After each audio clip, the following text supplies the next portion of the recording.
Радиоэлектроника және байланыс әскери инженерлік институтынан 2023 жылғы көктемде қабылданған, алғашқы қабылданған мерзімді әскери қызметкерлерді, сарбаздарымызды бүгін салтанатты түрде шығарып салдық. Мерзімді әскери қызметкерлер өздеріне жүктелген міндеттерді жақсы атқарып, ешқандай тәртіп бұзбай, бір жылдық мерзімдерін өте жақсы аяқтап бітті. Сарбаздарымыздың ішінен жоғарғы әскери оқу орындарына үміткер ретінде 6 сарбаз сертификат ұтып алды.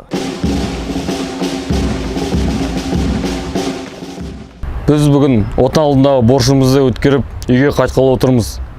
Бұл күн мен үшін өте ерекше күн.